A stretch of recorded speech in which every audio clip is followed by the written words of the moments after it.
Hey Jeep family, it's Neil with Sims Family Jeeps, SFJ4x4.com, and I have a fresh cup of coffee and this really awesome interview mic that our audio producer extraordinaire, Jeff, the Italian Stallion, Shiramonte, is making me use because we don't have the most ideal ambient noise situation, and so we're going to use this microphone so that you, the viewer, can hear me clearly, and I'm just going to look like a goofball the whole time, like I'm a news reporter stuck out in the hurricane weather, folks.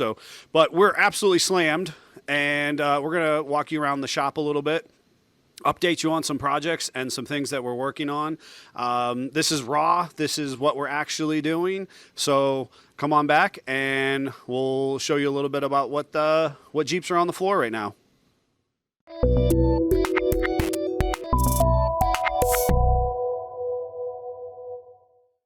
All right, so we're back, and now I have this super fancy, this which you've seen in previous videos when I'm interviewing people, but I'm using it now in the shop to talk about Jeep stuff. So we're packed darn near for the gills, and we actually just freed up this space right here that I'm standing in front of for a cool JL to come in, and we're going to do a track bar on it. But if we look over there, and we've got a pretty plain Jane. This is just somebody's regular commuter vehicle. We're going to do a full front end rebuild on it as far as ball joints, hub assemblies, U-joints. What actually ended up happening, we had this big snowstorm and they went to use it for four-wheel drive. And as soon as they shifted into four-wheel drive, a U-joint that was probably already, ragged out, just shattered, let loose, and broke the yoke gears on the axle shafts and wiped out the rest of the outer assembly on that Dana 30. So we're going to go ahead and take care of that for them. As we kind of spin around over here, we're going to take a look. We've got some fresh rubber. Those are the Falcon Wild Peak ATXs, and they're going to be going on this Jeep here. And Davey, it's got a vulgar sticker, so we're going to cut that out of there.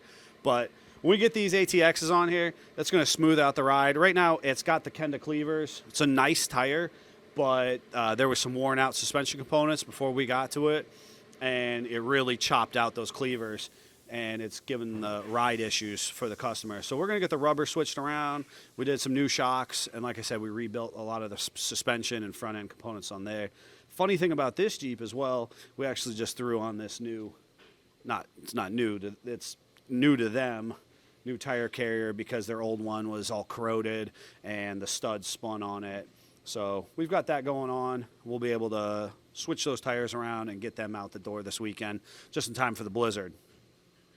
Come around over here, and this is a gnarly one. There's going to be a special video on it. Greg's been just absolutely busting his butt. And this has got a iron rock. It's a long arm suspension. It's a 3-link in the front with a double triangulated rear. And it's got the Riot, I believe those are the Black Rhino Riot bead locks. And we're going to be bringing another one in right behind Davey here. And so he's got all those mounted up. He's got the rear buttoned up, and a really cool thing about that, if you haven't seen that video, you're going to want to check it out, because we're taking a Dana Spicer Ultimate 44 axle from a JK, and we're stuffing it under that LJ. Super cool build there. All right, so behind me here, as we move past this, the tire suspension job, we've got a pretty cool 86 CJ7, and this is a great one we've been working on for a while, and we've been righting some of the wrongs that the customer purchased it with. It's a great Jeep overall. Fiberglass tub, 258. It's got the T18. Pretty cool components there. Dana 44, because it's an 86. And we actually went ahead and we did a custom Old Man Emu leaf spring suspension, and it is just soft, supple, and beautiful at this point. It has the upgraded 20-gallon gas tank, and their gas tank, the factory gas tank, was just absolutely toast, from that northeastern Ohio rust.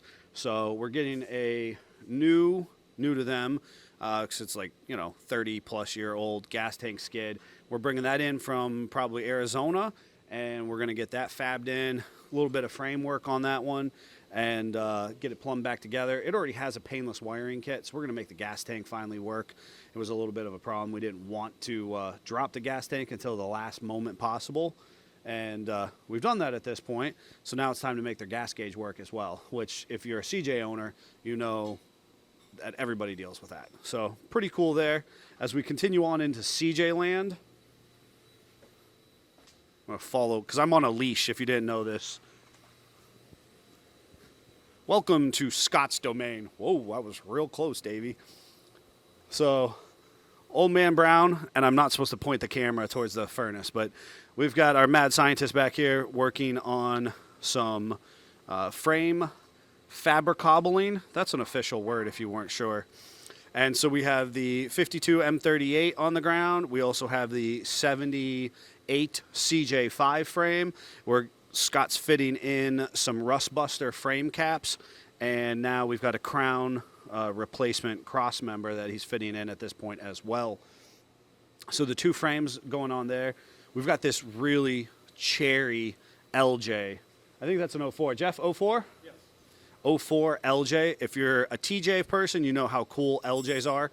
We actually have 4 LJs on property right now. 5. We have 5 LJs on property right now. That's just awesome. So this one's getting a new best top soft top. It's getting a DS18 sound system upgrade, and we're going to go through the suspension, the front end, and then address some leaks. This Jeep has been used by the family sparingly as a secondary or extra vehicle, and they're getting ready to use it more, and so we're just getting them prepped and ready to make that happen successfully for them.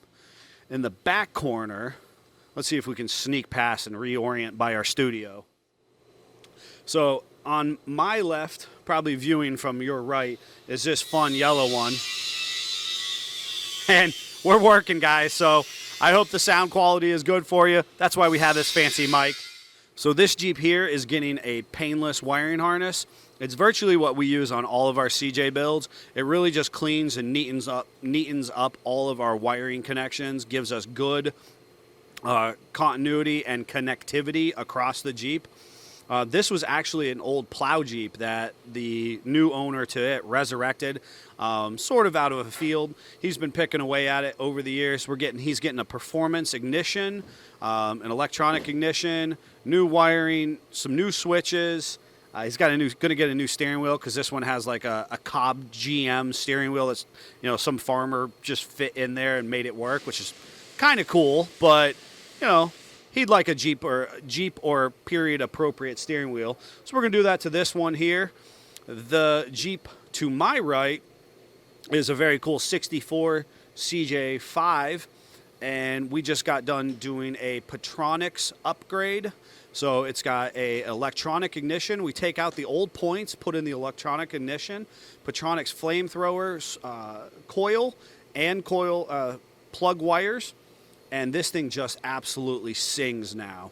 We're going to do the steering. This got replacement crown springs, new shackle bushings, and because it got that little bit of lift, now we need to readjust the steering, and that 60-year-old steering just isn't cutting it. So we brought in all replacement steering components. We're going to fit that up and give this the alignment it needs to go down the road smooth and straight.